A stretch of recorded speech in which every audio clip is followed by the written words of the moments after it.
Hello, everybody, and welcome to this masterclass on what to do. I am very excited for more of like a strategy masterclass because this is needed. You guys know I'm all about the strategy and the mindset to break free from binge eating, overeating, and emotional eating. We need both the mindset piece and we also need the strategy piece. So the last masterclass that I did, how to shift your way out of binge eating, was a lot of mindset. And I figured let's do a strategy mindset on exactly what to do. So I'm very excited. If you are here watching, let me know. Say hello in the comments. If this is your very first masterclass with me, let me know in the comments, say hello. And if you just join all my master classes and you're in all of my programs and all the things, say hello as well too, okay? So funny story, I committed to doing a 30-day live stream on TikTok. I think this is like probably back in January. I think it was January. Hi, Connie. Hello, you guys. Hello, Miranda, Julieta. Hello, you guys. So I committed to doing a 30-day live stream on TikTok every single day where I'm like, I'm going to go live every single day for 30 days. And I continued doing that. So I'm still doing it. And because it's just so much fun connecting with you guys. But one of the main questions that I get asked, like I swear to you, every single time I go live, it's like, Lorna, what do I do? What do I do to stop binge eating? What do I do to stop overeating? What do I do to stop turning to food when I'm stressed? What do I do? And all the times I'm like, it's so hard to just on a live stream, give you a full explanation of what to do because firstly, everybody is different, but there are different tools that are required if you are binge eating compared to somebody who is overeating and somebody who is emotionally eating. They need different tools. So you have different tools if you're binge eating, overeating, and emotional eating. And at different stages of your journey, as you're healing your relationship with food, it's very common to struggle with all three, right? It's very common and at different stages. So I first want to share like the difference between all three of them, the difference between binging, overeating, and emotional eating, because first of all, it's important to understand like which one you're actually engaging in. And again, it might be all three, it might be two of them, but it's important to understand the difference. And, I thought I was just a binge eater. Like I resonated with that one so much. I'm like, yeah, I'm out of control with food. Like I'm binging. But I was actually doing a lot of emotional eating. And I never really thought I was because I personally didn't have a lot of, trauma growing up.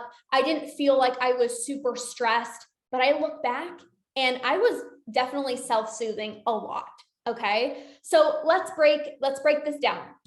The three different types of eating. Okay. Binge eating, overeating, and emotional eating. So the first one is binge eating. Okay. And by the way, if you are here, please interact in the chat. I love to see you guys interacting. If something is resonating with you, let me know. Let's just have a lot of fun. Okay. So binge eating is when you feel completely out of control with food. It feels like you're going through this out of body experience.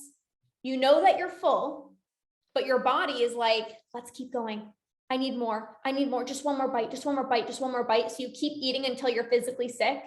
It could be at like specific times. So for example, nighttime eating, or when you're home alone, or your partner goes in the shower. Like it could be at very specific times, or it can be sporadic. So for me, I would mainly binge when I was home alone and late at night, right before I went to bed. However, I also had very sporadic binges. Like it would be like, 8 in the morning or 2 o'clock in the afternoon, or literally right before, sometimes even going out for dinner, and the reason why is because when you have the urge to binge, it feels like you have to give in. So it doesn't necessarily matter about the time of when you binge, but it's really the urge that is what precedes the binge. So for example, back in 2018, You guys, I was so excited for my birthday. Andrew planned a surprise for my birthday. Normally I would be like, okay, this is what I'm doing for my birthday, and we just do it. And he wanted to surprise me. And I assumed it was going to be dinner because, that's typically what we do. We like to go out for dinner, and, there's probably going to be something else. And I was so excited, right? However, 2 hours before we left, 2 hours before I had to be at this place, which I assumed it was going to be dinner, I had the urge to binge. And I think I needed to be there, I don't know, 5 or 6 or something. So around 3 o'clock, I was at the gym that I was working at, and I had this urge. I had this urge to binge. And I got home and I'm like, I know it's my birthday. I know we're going to be doing some type of dinner. And I don't need to be eating something like too big because we're literally going to be going out in a few hours. And, there's a fun surprise for me, but I had this urge. And I was thinking in my mind, I'm like, okay, I'm just going to have something a little tiny, little sweet thing. I make these almond butter bars and I put them in the freezer. I'm like, I'm just going to have one. I'm just going to have one. Like, that's it. Well, when you have the urge to binge, you don't just have one little chocolate. Next thing you know, I was completely out of control. I was knee deep in these chocolate almond butter bars and I blacked out. Like, I literally remember being in my kitchen, blacking out. It's like I escaped from the room for a second. And I honestly was like, it's like somebody was in the driver's seat of my body. I ended up in the passenger seat somehow. And I had no idea what the heck I was doing. I had zero control.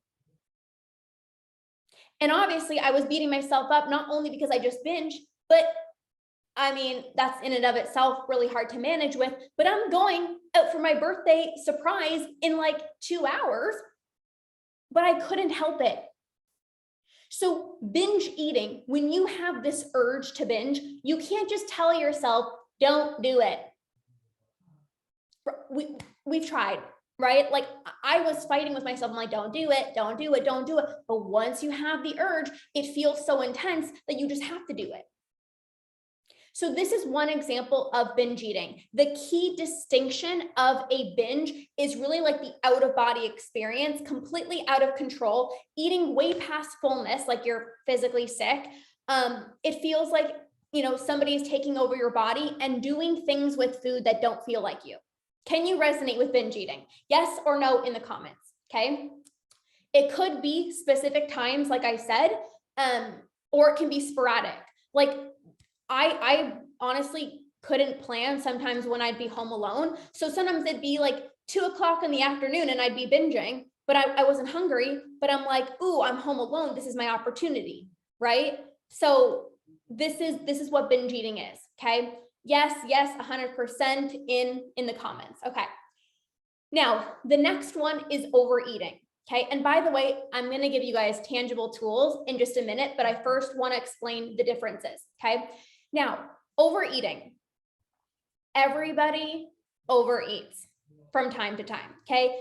Birthdays, weddings, celebrations, get-togethers. Like, I have a bridal shower I'm so excited for this Sunday. And yes, there's going to be more food that I eat than normal. Like, overeating is, it happens to everyone from time to time, right? But for the longest time, I lost my train of thought. What was I saying? I'm super excited about this bridal shower, and everybody like overeats from time to time. And it often happens at like get-togethers or parties or birthdays because there's different foods around, right? When you're at home and you're cooking yourself and your family dinner, you're not going to make a 3-course meal for you and your husband, or, you and your family just on like a random Tuesday night. It's like hard enough to even make one meal for ourselves, right? So you probably know if you're overeating. Okay. What I mean by this is, like, if you get to the end of your meal and you feel like you have to either unbutton your pants, you have to take off, what you're wearing, and you have to change into sweatpants, or you have to go lie down on the couch, then you're probably overdoing it. After a meal, you should be full, but not super full. Okay. Like you should be like, I'm content. Like I don't need any more food, but I'm also not to the point where like, if I have to go see somebody, I'm not like, oh my gosh, what do I wear? Okay. Now, when it comes to overeating, there is different levels to overeating. It could be mild and it can be extreme. So overeating can look like, how many of us do this? Let me know if you can resonate with this. Putting way too much on your plate. How many of us put way too much on our plate? Like I always had bigger eyes than my stomach. I'm like, ooh, all of this food. And like you put so much on your plate and you just eat it because it's there. You just eat it because it looks good. You just eat it because, well, the texture or it tastes good. And you know that you're not hungry anymore, but because it's there, it's like, well, obviously I'm going to finish it. There was like never a time where I just left food on my plate. I remember going to like restaurants and, I'd go to restaurants and I'd see people just like leaving food on their plate and their servers are taking their plate away. I'm like, are you feeling okay? Like you didn't even finish your meal. Like what's going on, right? So although you know that you are full, you continue eating, okay? This could be mild or can be a little bit more extreme where you eat past fullness. And like I said, you have to unbutton your pants or, you got to lay on the couch. But you don't have the same feeling that somebody who binges does. So you don't have this urge. It doesn't feel like you're blacking out. Like you have more awareness. So binging is like this out of body experience, no awareness whatsoever. You're like blacking out and you can't stop.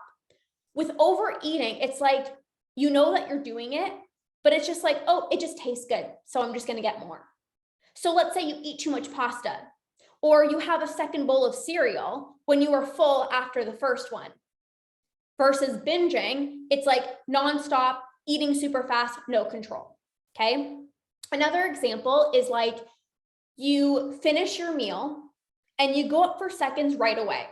And there's nothing wrong with going up for seconds, by the way, like just want to say that. But the difference is it's like you're full on your first plate and you're already going up for seconds. You have awareness. You're like, oh, I know I'm full, but you just want more, right? You just want more. This is overeating, like I said, typically happens at social events or get-togethers when you go out for dinner because you get into this mindset of like, I better eat it all now. Ooh, like I better eat this all now because like, I don't have these foods at my house. Like I'm at the restaurant and like, I don't have pizza and, pasta at my house, or I don't allow myself to eat that. So it's like when you go to the shower, you go to the wedding, you go out for dinner, it's like you get into this mindset of like, I have to eat it all now because like this is my opportunity. And especially if you're dieting, you guys, like if you're dieting and you go out for dinner, you're going to either binge or overeat because it's your opportunity. You're not going to be like, oh, I'm going to take some of this home because I'm full and I'm going to eat it for leftovers tomorrow. Because if you're on a diet, there's no way you're eating leftovers tomorrow. I never allowed myself to eat leftovers tomorrow. So it's like, if I'm going to eat out, well, I'm going to go all in. I'm going to eat the appetizer, the meal, and the dessert. Like I'm going to do the whole shebang. And then I'm going to come home and also binge because I already messed up today, right? We get into that mentality. So there's more awareness when you're overeating. You're not hungry. You just want to keep on eating. And for a lot of people, it's uncomfortable, but it's also comfortable. I think back to when I was in my overeating stage and it felt almost like safe. I felt I can continue on with my day when I like overate because that to me kind of felt safe. Okay. Although it was like uncomfortable. Okay. So that's binging and that's overeating. Next, we have emotional eating. For the longest time, like I said, I had no idea that I was an emotional eater. I'm like, I don't have, crazy amounts of stress. Like I don't have crazy trauma. Like my life isn't like, super chaotic. Like I'm not an emotional eater. But when I look back, I ate as an avoidant mechanism.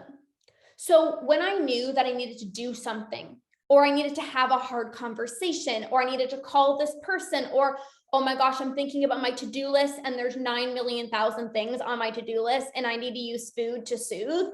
Like I would use food to comfort me. And there was this thought. Let me know if you have this thought. I'm going to feel so much better if I just eat and not tackle my to-do list or not do this thing that I know that I need to do, right? We always think like, okay, I don't want to have something on my to-do list, whether it's like cleaning your garage or like, I got to call this person or have a hard conversation or whatever it is. And it's like, you don't want to do it. So you avoid the thing by eating. But we all know that food never makes us actually feel better. When we're in states of stress and overwhelm, it just adds to the crazy emotions, because not only are you stressed and overwhelmed from your to-do list or the thing that you know you need to do, but now it's like you also have, the guilt, and you're dealing with, eating past fullness and eating when you know that you weren't hungry, and the guilt and the shame and all the things that comes with it. So I remember I was at my fitness studio in 2018 and I had to make these phone calls, and it gave me so much anxiety. I didn't want to do it. So I would go and I would just eat, even though I would have my lunch, even though I just had breakfast, even though I wasn't hungry, but I would eat because I believed it would like buy me some time before I actually had to do the hard thing. But guess what? I still needed to do the hard thing. So just because I gave myself more time before I had to do the hard thing, not only do I still have to do the hard thing, but now I'm like feeling so uncomfortable in my body. And I'm like, I really don't want to do the hard thing now. You know what I mean? It's like we think that the hard thing is going to get easier by eating, and it just becomes more challenging. Okay. Now, with emotional eating, it does not only happen when you're emotional or when you're stressed or you're overwhelmed. It also happens when you're happy and you want to reward yourself. Like, I got a job promotion, I'm going to eat to reward myself. Or my son's getting married, so I'm going to eat because I need to celebrate. Emotional eating is when you're feeling emotional, whether it's happy, sad, lonely, joyful, any type of emotion, you are either celebrating with food, right? Like it's joyful, or it's like comfort. Okay. So those are the 3 different types of eating. Let me know in the comments, after me describing each and every one of them, which one do you resonate with? Is it 1? Is it 2? Is it all 3? Let me know in the comments. You're like, I resonate with binge eating. I resonate with all 3. Or I resonate more with the emotional eating. Maybe you've never binged, or maybe you're doing all 3. Like I said, for me, it was all 3, 1,000%. Okay. For me, I really resonated with the binge eating, but when I look deep down, it's like I was doing all 3. Okay. So yeah, all 3. Yeah. Let me know in the comments. And this is very important, you guys, because when I'm going to be over the next few moments here, I'm going to be sharing specific tools that you can do when you're binge eating, overeating, and emotional eating. It's very important to understand what type of eating you're experiencing so that you know what tools to implement. Okay. So let's dive in. All 3, emotional and binge eating more. Yeah, it's very common. It's very common. Okay. Now, I also want to say this. It's actually very common to go down a ladder. So what I mean by this is, like, I'm going to use myself as an example. And this happens with a lot of clients that I work with. So I started with binge eating. I knew I was binge eating. Like, I would eat large amounts, feel super guilty, going through that out of body experience. But then what ends up happening when you work through the binges, okay? And I'm going to share specific tools of actually how to do that. But what ends up happening when you're not so like impulsive and you're not so out of control, it's very normal. It's very normal that you still might be doing some overeating. Okay. So now you're not like out of control. Maybe there's not so much guilt. Maybe you're not judging yourself as much. You're not having like as intense urges, but you might still be overeating. Okay. Then once you stop the binges and you stop the overeating at the majority of your meals, what's really common is to then kind of just like being in this place of like wanting like highly palatable foods, right? Like foods higher in carbs, sugar, fat, all that stuff. It's a very normal process. All of this is just a habit. You binge, it's a habit. Overeating, it's a habit. Turning to food, late at night, that's a habit. So it's going to take time to break this habit. And of course, you will get to a point where you will stop the binges, and then you'll stop the overeating, you'll stop the emotional eating, and you will stop, craving these like highly palatable foods. You absolutely will go through this process, but that's kind of like a typical thing, because a lot of the times it's like, I'll work with clients and then they're like, having less binge urges, they're no longer binging. And then it's like, I have to support them through a little bit of the overeating. And then it's like, you get to a point where you have an easy, effortless, balanced relationship with food. But that's like, it's very common. It's very typical. Okay. What to do? This is why you guys are here. So let's dive into it. Okay. Feel free to take notes if you want. I want you guys to utilize the chat box a lot. Okay. Let's have some fun. So first one, binging. What to do if you are binge eating. In no particular order, and before I dive in, I want you guys to have an open mind, because you might have heard some of these things that I'm sharing with you guys before, but I want you guys to, we're not just going to learn the stuff in this masterclass, we're going to implement. Okay, so comment down below, I am going to implement. Let me know in the chat box, I am going to implement. Okay, so first thing is first, in no particular order, you need to slowly, keyword, slowly release food rules. There's a few things that I want to talk about when it comes to releasing food rules. Number one, you might say, well, Lorna, I'm allowing myself to eat what I want. I don't have food rules. I'm allowing myself to eat what I want. But the thing is, if you are allowing yourself to eat what you want, but there is restriction in terms of, well, you can only have one cookie. And if you have two cookies, you're bad. Or you feel like I'm allowed to go out for dinner, but it can only be on the weekend. Or I can have peanut butter, but it can only be like once per day. Or I can have peanut butter, but it can only be 1 tablespoon. That is still restriction. That is still a food rule. So for example, when I stopped tracking my calories and macros and I was eating intuitively, I'm like, I'm allowing myself to eat what I want, but I realized I was boxed into a specific set of rules where I thought like technically I was allowing myself to eat what I wanted, but there was still restrictions on certain foods. So it's like I had flexibility, but only within like a certain range of foods that I felt comfortable with. So I started allowing myself to have like almond butter. Okay. I didn't weigh out my almond butter. I didn't just say 1 tablespoon. So I'm like, that's flexibility. But if we ordered pizza, I'm like, no, I can't do pizza. I can't do pizza. Or I would allow myself to have oatmeal for breakfast. So allowing myself to eat what I want. But then for lunch and dinner, I made sure that I needed to have vegetables, for an example. So that's still restriction. Like there's some food rules still there.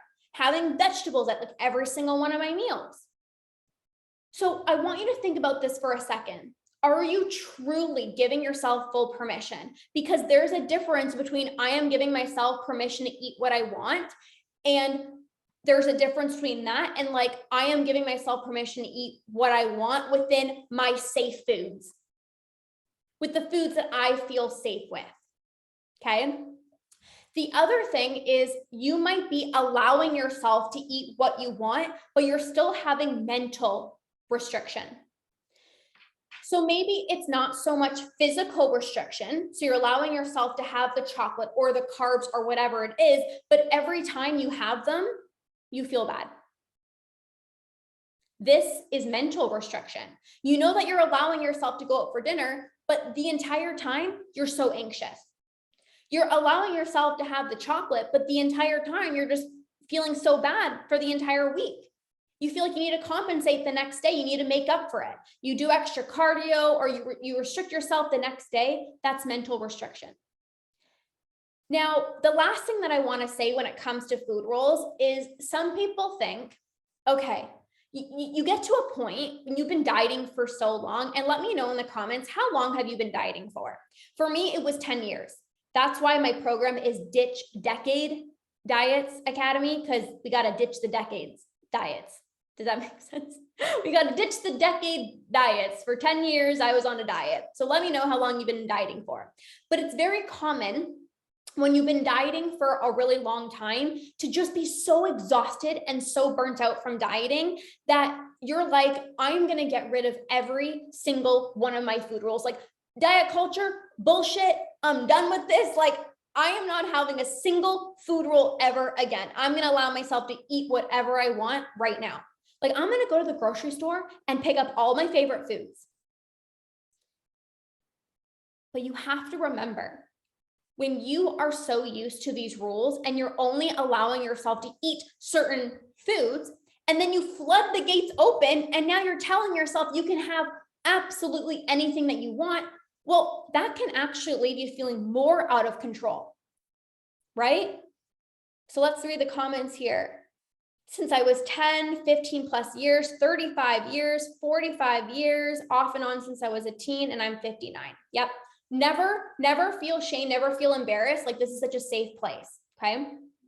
So most people will be like, okay, it's been 45 years, 35 years, 15 years, since I was 10 years old, since I was a teenager, I am done with diets. And then sometimes you go overboard and you're like, I don't want to have a single food rule, no restrictions. But then you go completely on the other side and you wonder why you feel completely out of control with food. So you need to release food rules, but there needs to be a step-by-step process. When I was transitioning from tracking macros into intuitive eating, I didn't have standards. I didn't have boundaries. It was like a free-for-all. And it's like, well, no wonder you feel like you're spiraling out of control. I could have been like, okay, this week I'm going to introduce oats into my diet because for whatever reason, I was like scared of oats at one point. Okay, this week I'm going to introduce this food, or this month I'm going to introduce this food. But instead, it's like I went to the grocery store and I'm like, ooh, okay, I'm going to have bagels and granola and chocolate and all the things. So, of course, I came home and I had the chocolate and the bagels and the granola, like all in one sitting. So do this step by step. I want you to think about one or maybe two foods that you can slowly add back in. And this isn't restriction to say I'm only, allowing myself maybe those one or two foods. We have to do things slowly, or this is when you're going to binge. This is when you're going to spiral. And here's the thing. It's like so many people are like, yeah, but Lorna, I allow myself to have the chocolate and then I just binge on it. Like there's a lot more to it. Like, obviously, if you restricted it for 40 years and now you're allowing yourself to have it, do you think you're really going to be satisfied with one little tiny piece? No. Do you think you're going to be even satisfied with like 2 or 3 pieces? No. Think 40 years, 35 years, 15 years, you're so deprived. It's like your body's so deprived. Like, of course you're going to have a little bit more. Right? And that's normal, and it won't be that way forever. The shiny magical lure that the chocolate has, or the popcorn or the ice cream or whatever it is, it's going to begin to go away, but like you have to do things slowly. Okay? And you can add in this food at a least triggering time, right? So one of the mistakes that I made when I went to, introduce certain foods, and like I said, I bought the cereal, the granola or whatever, I typically, wouldn't crave it during the day. But of course, come the evening, that's when I would typically binge. So of course I'm going to have, of course I'm going to binge on all of these foods because the evening is when I binge anyways. So it would have been better for me and better for you to have it at a least triggering time. If you binge at night, have it during the day. If you binge when you're alone, well, then try having that food when you're with people, right? So that's also something to think about as well too, right? And, I think something too is like, don't have this all or nothing mentality of like, I am so hungry and now I get to eat the chocolate, so I'm going to have the whole chocolate bar. Like maybe have a piece of chocolate with your lunch. Not like, okay, it's 9 o'clock at night. Okay, I'm going to eat the chocolate bar that I bought. It's like, of course you're going to binge. Of course you're going to binge. First of all, it's a triggering time for you late at night. And second of all, you're probably like hungry because you're not eating anything else. So if you have, let's say, like some chocolate with your lunch, like it's going to be less triggering. So something that I did was, I love my sweets. I love my sweets so much. So after my lunch, I would allow myself to have something sweet, no judgment. And that really helped me because I was like, I am so satisfied. Like I am good. I am good. Okay. Now, next up, when it comes to your binges, when you're binging, we have to remember, and by the way, let me know, what is something you're going to introduce? What is one food that you're going to introduce? Let me know. Is it, for me, it was like chocolate, it was oats. Like, what is it for you? One food, one, maybe two, one or two. Let me know in the comments, okay? Now, the reason why you're binging, this is very important. The reason why you're binging is because you have this urge to binge. The reason why you binge is because you have the urge to binge. So what you need to do to break out of this habit of binge eating is you need to start giving yourself more time between feeling the urge and actually giving in to help weaken it. Binging is a habit, you guys. The more times that you feel the urge to binge and you give in, the stronger the neural pathways in your brain become. So if you feel an urge to binge right now and within like seconds or a few minutes, you give in, that's going to signal the brain like the only way that I can have relief is by binging. So the next time I want relief, I just got to binge. I just got to give into the urge. So if you can start giving yourself more time between feeling the urge and giving in, that's going to help. And I'm not saying like, just give yourself 5 minutes and then binge your face off. But even just like 5 minutes can really help lessen the intensity of that urge.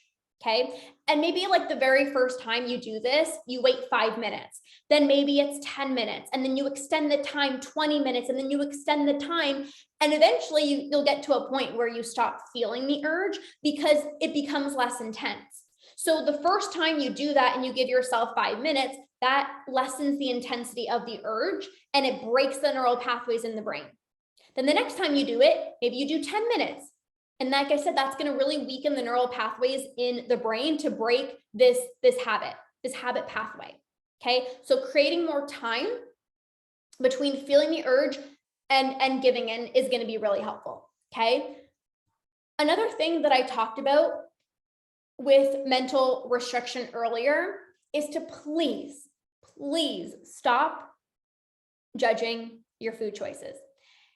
And I know this is like so hard, especially, if you've limited yourself to like certain foods, or you've limited yourself to like X amount of calories. And then when you're eating different foods, or that you're eating more, like it can be so hard to just allow yourself to do that. But judgment is what creates pressure. And you feel like you do something wrong, right? Like you have oatmeal for breakfast, and normally, let's say you have like eggs or like a higher protein breakfast. You're not doing anything wrong, but because you're judging yourself for having carbs for breakfast, it's like you feel bad because you feel like you're doing something wrong. You're just listening to your body. That's it. The judgment is what fuels the cycle. You feel bad for eating something, so then you eat more to make up for the fact that you feel bad, and then you judge yourself again because you ate more than you needed. Do you guys see? It just like it's literally like a never-ending cycle. You judge yourself for eating chocolate. And then you're like, oh, I gotta feel better. So then you eat the whole bag and then you feel even worse. Okay. So that's very important to stop judging your food choices. Okay. Hi, Stephanie. Hello. So that's really important. Okay. Now, when I talked about binge eating at the beginning, I said there is a huge difference between binge eating and overeating and even emotional eating, right? So remember, binge eating, out of control, surge of energy, rush of anxiety, all of those things. Okay, that is binge eating. So one other thing that you can do, because you're in this like heightened state when you're binging, is to implement both meditation and breath work. Okay, now they're completely two different things. Okay, when I first heard of meditation, you guys, I'm like, this is batshit crazy. I don't have time to just like sit down and be with my thoughts. Like I got shit to do. Like this is just a waste of time. But until I started to understand the research behind meditation, it was like the biggest motivation to actually start implementing it. So meditation strengthens a section of your brain. This is your prefrontal cortex, and that's actually responsible for helping you make more rational decisions. So even doing 1 minute, 5 minutes every single day is going to support you. When you're binge eating, remember, out of body experience, autopilot, you're not making rational decisions. You're like checked out. So the more that you can practice meditation and work in sync with your mind, work in sync with your brain, you're going to strengthen this part of your brain that is literally responsible to help you make more rational decisions and get you out of autopilot mode, have more awareness over your behaviors. And I'm just going to say it because I'm going to say it, and I want you guys to succeed in the best way. If you've ever been like, yeah, but meditation isn't for me, or like, I can't meditate because my brain, is so scattered, or, my mind goes a million miles per minute and I'm thinking about 9 million different things at once. You guys, that's literally your sign that you need to start meditating. Can we just take a minute? Like the people that tell me like, I can't meditate because I have too many things on my mind. I'm like, well, that's why you need to meditate. Right? So you're not present. You're thinking about your to-do list. You're thinking about what you're going to have for dinner. And it's, 8 a.m. You need to do meditation to bring you back into the present moment. Okay. So that's meditation. Okay. You can do a guided meditation. You can just sit with yourself. You can do some breathing. Like that's meditation. Okay. Breath work is completely different. Breath work, you are getting out of your busy, chaotic mind and into your body.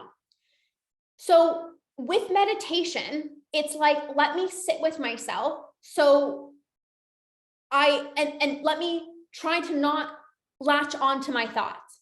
So it's okay if I have the thoughts, but I'm not going to identify with the thoughts. I'm not going to latch onto the thought. So I'm going to see the thought like a cloud, cloud drifting by, or like a car driving by. But with breath work, you are getting out of your mind and into your body so that you can start feeling to heal. Yes, meditation guided really, really helps. Absolutely. So breath work is different than meditation. And I've had so many clients like hate meditation, and then they try breath work and they're like, this is the very first time that my mind has ever been clear in like a really long time. And, depending on the breathwork sessions we do, sometimes it's like 20 minutes and they're like, I have so much clarity in my mind. And there's so many benefits to breathwork, you guys. It helps to release limiting beliefs. It helps you to better cope with your emotions. It helps you become less impulsive with food. It regulates your nervous system. So it's been, a huge game changer in my life. And I actually went on and became a certified trauma-informed breathwork facilitator. And I do this with my clients every single month just because of how powerful it really is. So I'm going to share I'll share a breath pattern for you if you're struggling with binge eating. So with binge eating, like I said, you're very impulsive, right? You need to down regulate your nervous system. Okay. You need to down regulate your nervous system. When you're impulsive, think about like how you're even breathing. It's like very short breaths. So you need to do the opposite. You need to do long, slow, deep breaths. In through the nose, out through the mouth. Slow, okay? Or square breathing. So square breathing, think of like a square, okay? So you inhale, pause, exhale, pause. Inhale, pause, exhale, pause. So you're doing it in like a square fashion. Inhale, pause, exhale, pause. And that is going to ground you. That's going to remind your nervous system, like, I am safe. It's going to take the impulsivity out of how you're feeling. Okay. I'm going to share a different breath work for emotional eating because that's completely different. Okay. But the last thing, and somebody asked, would these be good to do while you're waiting the 5 minutes to not binge? Absolutely. Yes. Absolutely. Yes. And this is also really good to do on a regular basis, even when you don't have the urge to binge, because when you practice breath work more regularly, you are regulating your nervous system. So it's not like, oh shoot, I have the urge to binge, now I got to go breathe, because sometimes what ends up happening, you guys know, when you have the urge to binge and you go tell yourself like, okay, instead of binging, go breathe, you're going to laugh. You're going to be like, yeah, okay, like I'm going to go binge, like screw this breathing shit, like I'm going to go binge, right? It is very effective when you feel the urge to binge. You can absolutely do it, and I encourage you, but also I encourage you to do it on a regular basis so that you become less impulsive as a whole. Okay. Now, the last thing I want to share when it comes to binge eating, one of the best things that you can do for yourself, you guys, is to reach out for help and be part of, a group of other women who are getting support as well too, because binge eating thrives in isolation. It's not talked about, right? Like you don't go out with your girlfriends and talk about the fact that you just binge, or you eat in secret and you go through the drive-through and you eat when you're home alone. So when you're around other people who get you and who truly understand you and doesn't look at you like you have 10 million eyeballs, like it's so reassuring. And it's not only reassuring, but it can help you to expedite your journey because you don't feel broken. You feel understood. Like when I was trying to figure this out on my own, I thought I was crazy. I'm like, I don't know, there's something wrong with me. And then I found other people who were going through the same thing. And I'm like, oh my gosh, a weight was lifted off of my shoulders. And one of my clients, she just started working with me in my academy. And I'm gonna pull up what she said just very quickly here. She said, you have no idea how amazing it was to feel heard and seen with love and compassion and non-judgment. I'm loving the program so much. And finally, after 10 years of developing multiple types of eating disorders, I feel like I have finally found the support and program I need to learn to live the life I always wanted to live. Like there's just something so powerful about feeling seen and understood. Okay. So to sum up binge eating, what to do. This requires more support, more tools.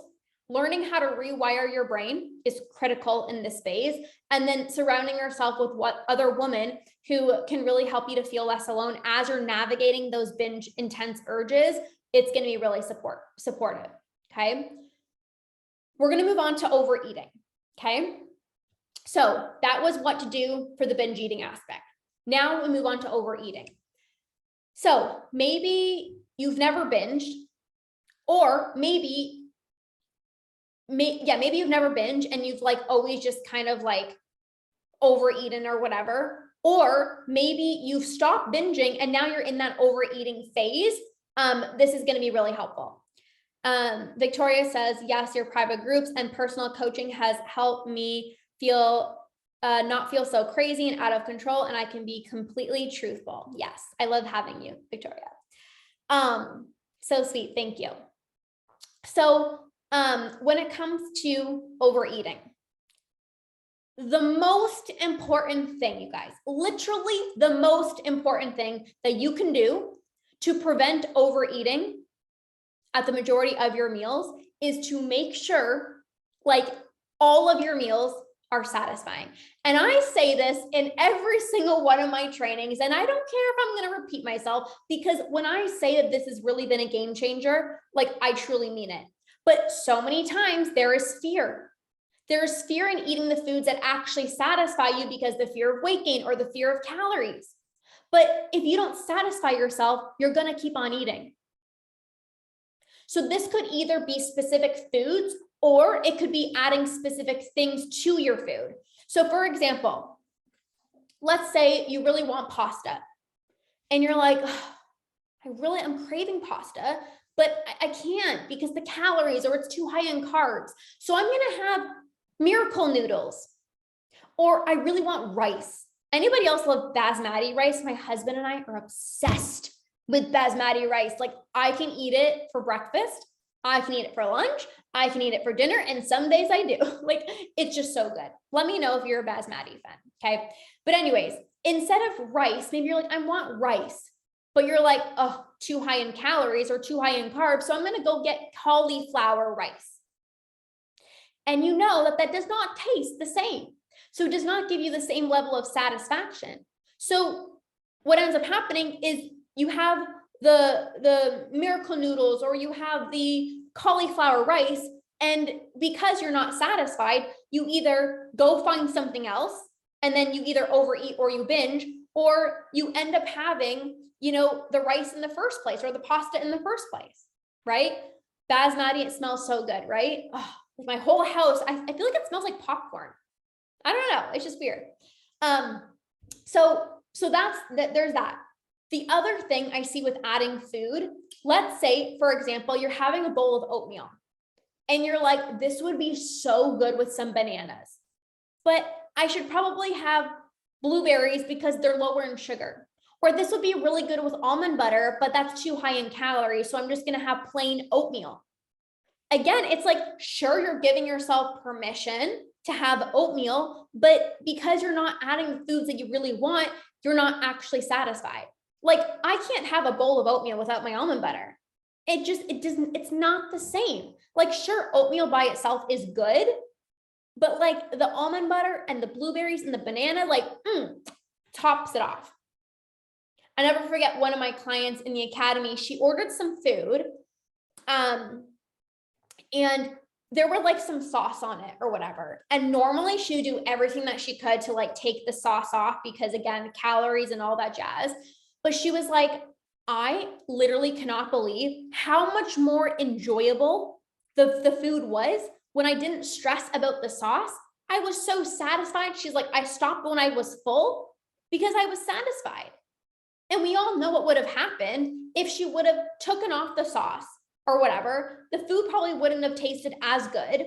And then it's like, you need that satisfaction. So that could have maybe led to overeating because you're full, but you're not satisfied, or it could have led to a potential binge in the evening. So making sure your meals are satisfying is really important, and stop letting the fear of calories, you know, get in the way, because you can either try to restrict calories by not like having the lower calorie foods, but then you end up binging because you're not satisfied. So that's actually worse for you than just having the food that you really wanted, right? Having the oatmeal with the almond butter or the peanut butter, not being scared of it, and then moving on with your day versus I'm just going to have a banana for lunch or a banana for breakfast because I got to, you know, lose weight and I got to be healthy. And then it's like at night, you're consuming 1,000 calories in like 10 minutes. Okay. So something to really think about. Okay. The other thing with overeating is to engage in all of your senses, right? How many times are you eating and you're like driving your kid to school, or you got like 5 minutes before a meeting, or you're like back-to-back meetings or whatever it is, you're so disconnected from your body. When you actually like pay attention to your food, like the smells, the textures, like what does this look like? You're connecting to your body. When you're standing up and you're like eating super fast and you're like getting your kids ready or whatever it is, it's like, of course you're overeating. It takes 20 minutes for the brain to register full. So it's like when you finish your meal in like 2 minutes, well, of course you're going to go for seconds. Of course you're not going to be full or satisfied because your brain has not yet registered that I'm full, right? So sit down, okay? You should not be standing up, okay? You should not be in your car driving, okay? You shouldn't be distracting yourself. This is gonna, like, when you connect to your body, you connect to your senses, that's going to, like I said, really connect you to your body. Give yourself time, you guys. Like, if you have to, plan it in your schedule. And I know that sounds like, I don't know, so crazy, but like a meeting. If you have a 15-minute meeting, you're dedicated to that time. You've dedicated, okay, 10 a.m. to 10:15, I'm in this meeting. I'm not throwing laundry in the laundry thing. Like, I've dedicated 10 minutes to like the Zoom call. So do that with your eating as well too, right? Because again, if you don't block off time and then it's like been 3 or 4 hours, of course you're going to overeat because you're ravenous. You don't dedicate time to eat, of course you're going to be rushing. You have 5 minutes before your next meeting. So you're either going to scarf food down like super fast, or you're going to, turn to something that's just very quick and easy and low, not a lot of like, it's not going to be nutrient dense. So no wonder you're going to be hungry again in 10 minutes. And it's not that you can't eat in 10 minutes. Obviously you can eat in 10 minutes, you can eat in, 15 minutes or whatever it is. But the thing is, it's like, if you're in a rush, again, it takes 20 minutes for your brain to register that it's full. So of course you're going to overeat. But then when you're eating something quick and easy and it's not nutrient dense, it's like, well, you're not going to be actually getting the proper nutrients. So you're going to eat, and then it's like, you're just never satisfied. So then it's like, you just continue eating like crazy all day. So I'm not saying like, put in your calendar every day at 1 o'clock, you're going to eat, because that is really rigid and you might not be hungry at 1 o'clock, but give yourself time. Like, when I'm eating, I look at my day and I'm like, okay, I have a call at 1 o'clock. And then my next call is at, 2 o'clock. So I have to eat before my 1 o'clock. Like, you know what I mean? So at least give yourself 10 minutes, you guys, at least, at minimum, to actually enjoy your meal. Okay. The other thing when it comes to overeating is create a pattern interrupt mid-meal.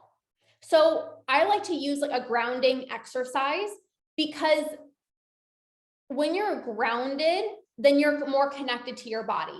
So it's like the littlest things of like, feel your back against your chair, feel your feet on the floor. Some of you guys like to do grounding exercises, like maybe you've heard of it, like, being barefoot in the grass, like grounding yourself, or even, like I said, just if you're seated, it's like feeling your back against the chair, your sit bones on the chair, your feet planted in the floor. That's really going to help you come back to the present moment and really just get you out of autopilot mode.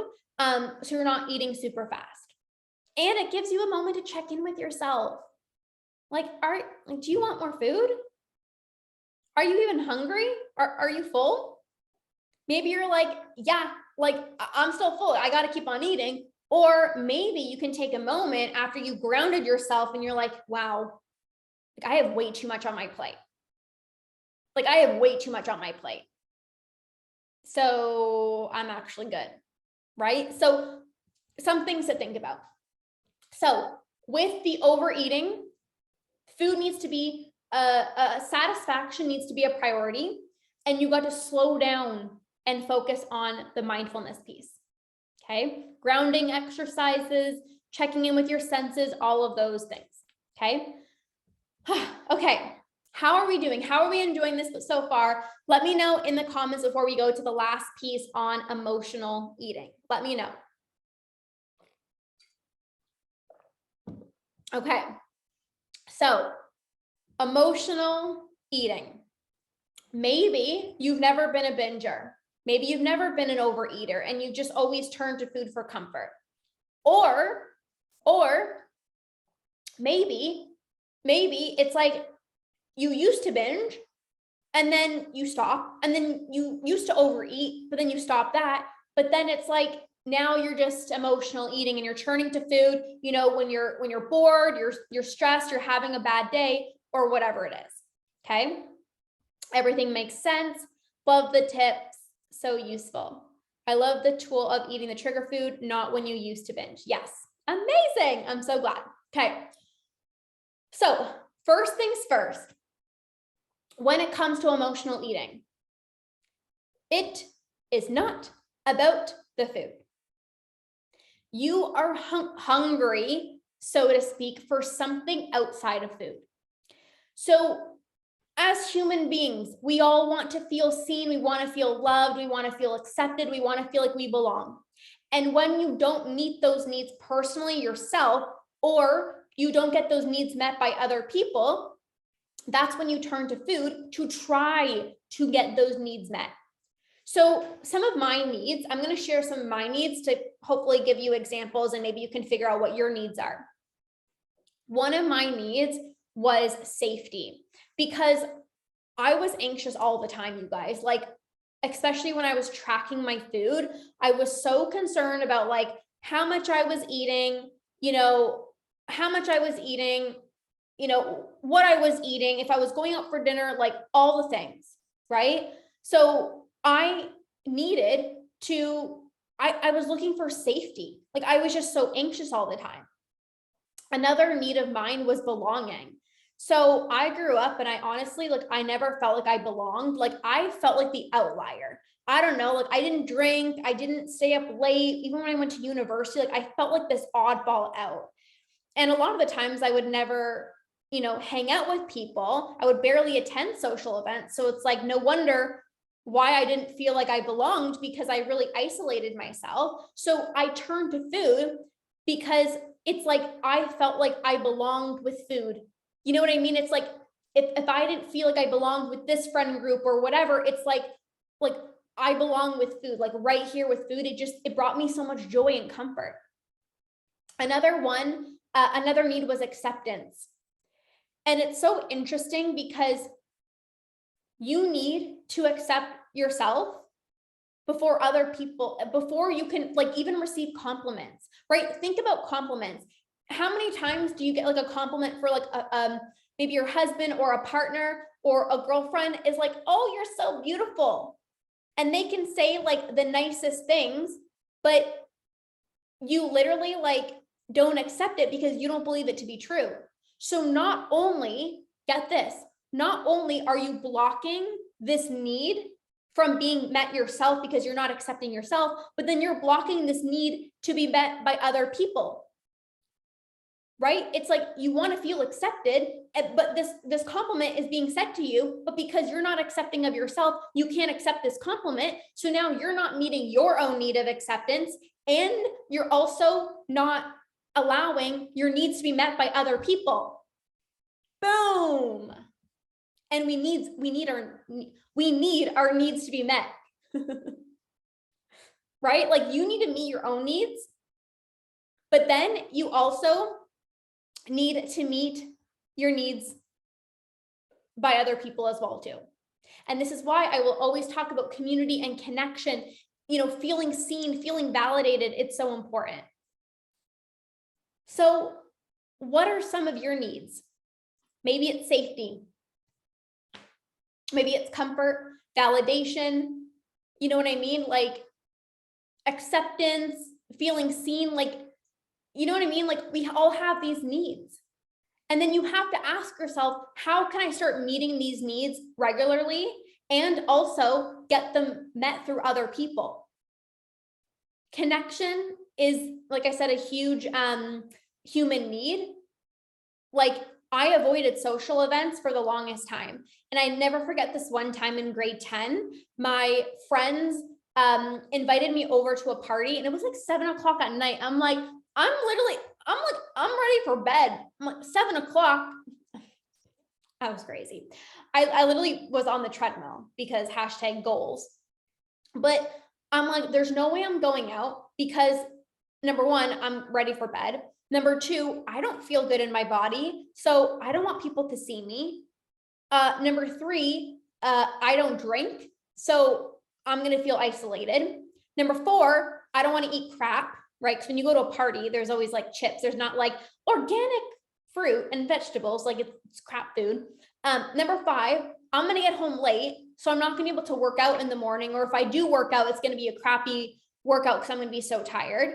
So it's like all these different things, right? But even though it was my choice to not go, I was blocking my need of connection. And what do you think I did? I self-soothed that night because I felt lonely. I felt more isolated than ever.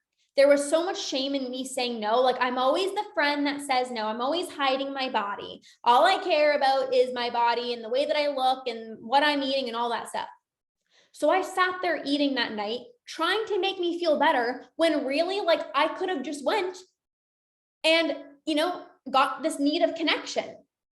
But I don't want you guys to mistake this for not listening to your body, right? Like, there's times now where people ask me to go hang out and I'm like, no, I don't feel like it, but I still get my need of connection met. So maybe it's like if somebody asks me to go out for like a party at 10 o'clock for drinks, like I don't drink. So I'm going to say no, but I still get my need of connection through yoga, right? I love going to yoga. Or the other Friday, I went out to a fair with some friends, and then I'm going to a comedy night in a few weeks from now, right? So it's like, you can choose how you want your needs to be met, but you need your needs to be met,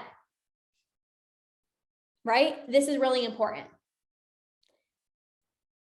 Another thing with emotional eating is that when we think about a little one inside of us, like our 5-year-old self, like as a kid, right? As a kid, we always like to like play and have fun, right? Like as a young kid, like I think back, like I would make snow angels. I would like play with my friends. I'd play in the sand. Like, we like to play.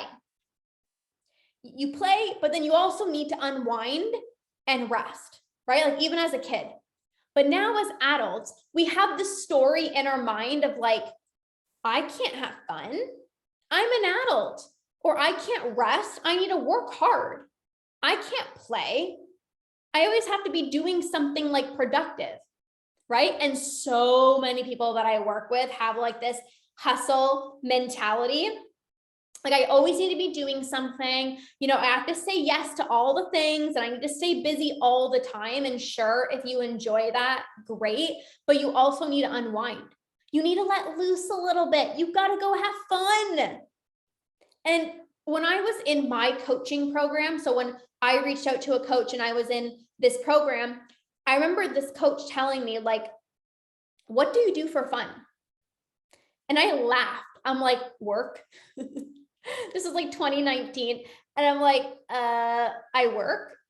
I'm like, I don't have friends. I just work all day. And she was like, no. Like, what do you want to do for fun? And I'm like, I would so love to get a massage. Like, oh, I love massages, but like, I don't remember the last time that I went for one. And she's like, okay, you're going to go book a massage, and then you're going to let me know how it goes. Like, I'm literally going to hold you accountable, because like, you need to go do this for yourself. And I'm like, yeah, but I need, like, what's my reward? Like, what did I do to deserve this massage? I can't just go for a massage randomly on a Tuesday afternoon. Like, are you crazy? I got to work. I got to hustle. There was so much like guilt in doing these fun things for myself. There was so much guilt of like going out on a Friday. There was so much guilt of like just resting on like a Wednesday afternoon, like hanging out in the backyard, right? So it's like, I think a lot of the times we don't think this impacts our relationship with food, but it does. Like, I was like, for the longest time, I'm like, I don't need friends. I'm a very independent woman. Like, I love doing things myself, and I'm still somewhat, that way today. Like I like doing things myself. I like having my own space or whatever, but we still need that medicine, so to speak. We still need that connection, the fun, the play, the pleasure, the rest. So find ways for you that are in alignment for you. Like I said, connection for me, there's no way I'm getting together with like 500 people and going to a concert and or a bar. Like I don't drink. So that's not going to happen for me. But I started finding people and things that resonated with me, and I started to get my needs met through there. Okay. So that's really important. The fun, the play, the pleasure, like we got to remind ourselves, like, yes, we're adults, but like we can also have that fun too. Okay. So whatever it is, like think about it. Maybe you go book yourself a massage, or like, I don't know, you book like a weekend getaway or whatever it is. Okay. You know what you need to be doing. Okay. Now, the other thing when it comes to emotional eating. So I shared with you a breath work for binge eating. When you're in that impulsive state and you have more of like a jacked up nervous system, I shared with you the slower breath, right? Either the square breathing or the slow, deep breaths. When you are emotionally eating, you are like disassociating. You are mentally checking out. So when you're in that like disassociated place or like mentally checking out, you almost have to like awaken your body to get yourself back to the present moment. Okay. So you actually need a more quicker breath in through the nose and out through the mouth in like a faster pace. Okay. So more quicker, or even just exhales through the mouth. Okay. Really, really quickly. Even if you do this for like 30 seconds, you guys, like you're going to wake the heck up. Okay. And again, when you're emotionally eating, you're mentally checked out. It's like you got to reawaken the body so you avoid just like disassociating. Okay. So that is the breathwork piece. The last thing that I want to say here is like, I am sure you probably heard, you can't think your way to feel better. You know, when like you're stressed or you're overwhelmed, like you can't just be like, don't be stressed, right? Like that's not going to change how you feel. That's literally like somebody telling you, you know, when like you're anxious or you're uptight and somebody is like, calm down, you want to do the opposite. You're like, I'm literally going to explode, right? So hi, Jasmine. So good to see you. So when you do breath work, it's going to help you get into your body. And that's when you can actually heal the emotions because you're feeling through them. You're not just like telling yourself like, okay, just don't be so stressed. It's like you're actually doing the work to feel through the emotions that you feel so that you can work through them. You're not escaping your emotions. You're not running away from your emotions. You're not putting a Band-Aid on. When you breathe and you feel, you get to heal the emotions. You get to heal the anxiety, heal the stress, heal the overwhelm, heal the parts of you that feel like you don't belong. I do a lot of worthiness sessions with my clients for breath work, right? Heal the parts of you that feel unsafe. Heal the parts of you that don't feel good enough. I even did a breath work on self-love the other day. Like this is where we start to heal. When you do breath work, you heal the parts of you. You clear the limiting beliefs. You work through the emotions so that the emotions don't build. You work through them through a breathwork session. And I've been doing breathwork, since the end of 2019. The end of 2019? Yes, the end of 2019. And I honestly used to be so uptight, you guys. Like I used to be so anxious, so irritable all the time. Like I used to be so irritable all the time. And if something happened in my day, like I don't know, like my plans got ruined, it would have been like the worst thing. I would have lost my shit. But now, because I've like really, hi, Leslie, I've practiced breath work a lot. Like something can happen in my day. My whole entire day can get messed up and I'm calm because I've regulated my nervous system. The last thing I want to say, you guys, when it comes to emotional eating, please do not let external circumstances be the reason why you are turning to food. It is like, I get it. When we have stressful lives, is it more easy or is it more prone for you to want to turn to food? Absolutely. But it's also easy to blame your emotional eating because you had a stressful day. It's easy to blame you eating too many cookies at night because you had a hard day. But know this, there are people who also have hard days and they don't turn to food. So remind yourself that you are stronger than that. You can use healthy coping mechanisms. And, one of the ones that I shared with you guys today was breath work, which can regulate your nervous system. But just also, like, if you do have a stressful life or a stressful job, like, also, there are other ways that we can find to cope. Even what I talked about, like the play, the pleasure, the rest, all of these things can really, really support you. And you don't have to let your circumstances determine your eating behaviors. Because now, to this day, I still get stressed and I don't turn to food. So something to think about, okay? So when it comes to emotional eating, figure out what you're actually hungry for, like what your needs are, get them met yourself and through other people, practice breath work regularly, and increase fun, play, and pleasure, okay? So how are we doing? Let me know in the comments how are we doing. That's fantastic. I'm so glad. How are we doing? I hope you guys really enjoyed this. I wanted to take this masterclass to like really give you like actionable steps so you can start implementing, right? Like I said, this is not just going to be like an information masterclass. Like I really want you to implement these tools. Okay. Thank you. You are so insightful. You are welcome, Colleen. Thank you so much, Connie, for being here. Julieta, thank you. Victoria, amazing, you guys. So I'm going to send the replay and you guys can get access to the replay and listen to this again, okay? A few other things. You're welcome, Patrice. One more thing before I pop off, okay? Obviously, today I talked about binge eating, overeating, and emotional eating. There's one thing I did not talk about.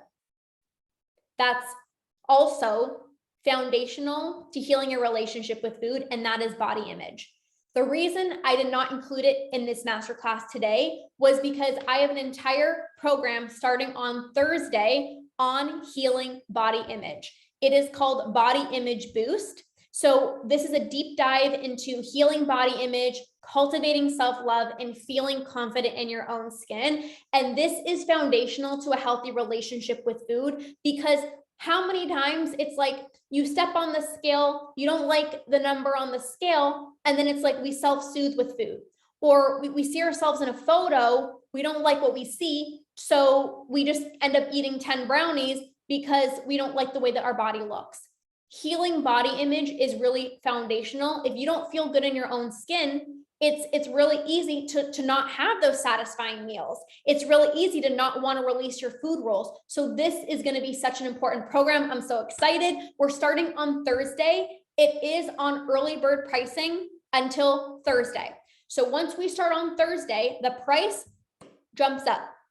Okay, so if you want to learn more information about this body image program, you can message me, Body Image Boost, and I'll share all the details with you. Okay, the second thing I want to say, if your programs are the first time I've truly been able to start to achieve my food freedom. Yes, I love it. So that is my body image program. If you enjoyed what I talked about today in terms of like the binging, the overeating, the emotional eating, and you want to work through this together with me, I do have my 4-month signature group coaching program, the Ditch Decade Diets Academy. This is where you get personalized support as we work through all of these tools, all of these strategies. We do breathwork sessions every single month. You're going to get your needs met by feeling seen, validated, the connection piece, and we can really work through a customized game plan for you. So that is an option as well too. If you join the Academy right now, you get Body Image Boost for free. Okay, so if you join my Academy program, you'll also get the body image program included. Okay, so you can message me Academy for that or Body Image Boost if you want to continue learning from me. But regardless, I hope you guys found this so incredibly helpful. Thank you so much for being here. I hope you guys enjoyed this so much. I love you. Have an amazing rest of your day, and we'll see you guys soon. Bye, guys.